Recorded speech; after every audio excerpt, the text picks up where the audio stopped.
Hey y'all, thanks for stopping by to talk. Let's chat about it. So, in 91, I was working at the Players Club. Okay. I wasn't a barmaid um, because they wouldn't letting me make no drinks. I was a waitress. Now, understand the Players Club. The Players Club was on Western and Manchester. And it ran till late at night. Understand this was normal place for shootings to happen, fights in the parking lot. It was the Players Club. It was Cat Daddy. It's what it was. And it was fun and awful at the same time. One, I always had to worry about, who I had to wrestle to get to my car if they was going to be out there acting crazy. But at the same time, it was hood.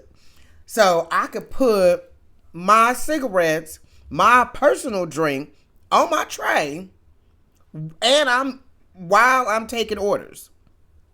If I so felt like it, I could have my tray with your drinks on there and my song came on and I could go get my dance song. What? But it was super hood, obviously. So I'm working there, a couple nights a week. It's fine. I ain't tripping. And I thought about it a couple days ago. I was just, me and my husband listened to some music. And I was like, oh, this song been in my head for a couple of days. Hole in the Wall. I don't know if you know Hole in the Wall. Hole in the Wall is made by male waiters. I think it is bomb. And when I was working at the Players Club on Western and Manchester, obviously we played that song once, maybe twice nightly. Hole in the Wall. The last time I worked there, so initially I was just like, oh, I'm going to go on vacation, whatever, and I'm going to be back.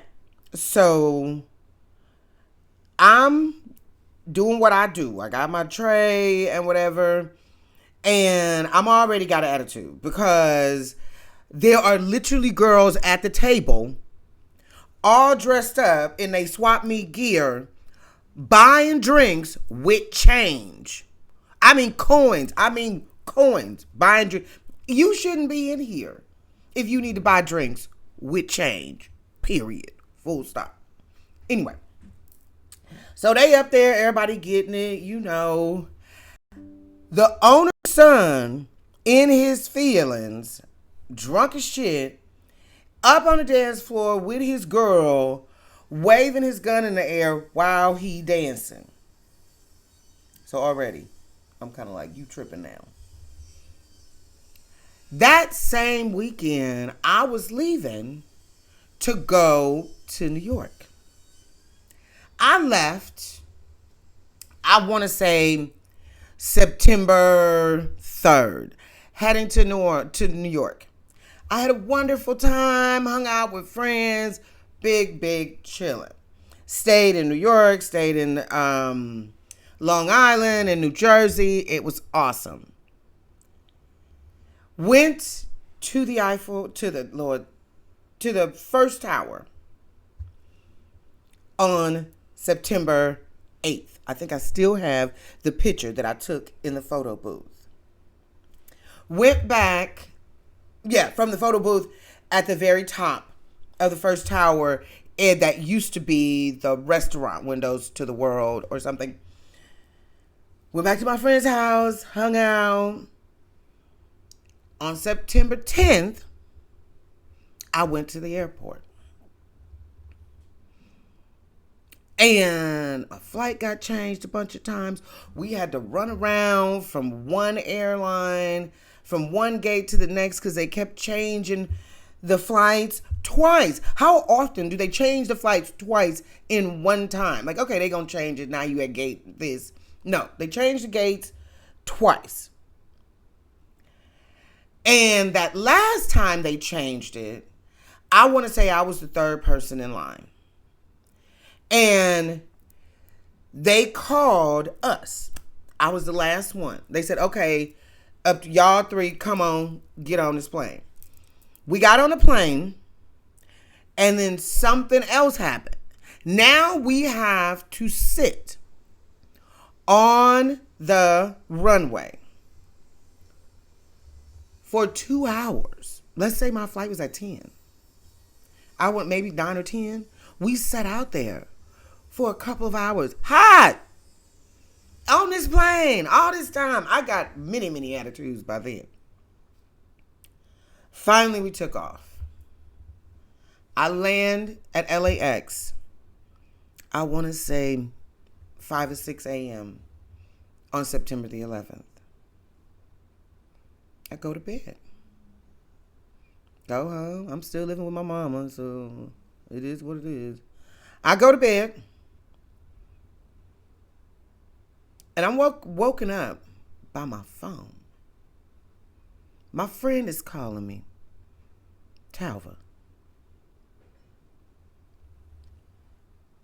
And I'm listening to him tell me the story of his friend who is currently in the second tower running down the stairs. And I say, I don't know what you talking about. He said, get in front of a fucking TV. That's what I'm talking about.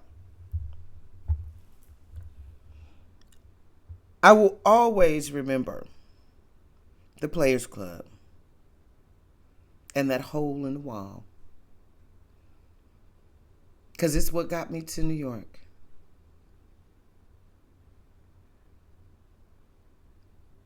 And something, whatever it was, brought me back here just in the nick of time. Maybe it was so I could chat with y'all. I don't know. But I'm thankful. And my heart goes out to everyone that's not here with me because of that fateful day. Another piece of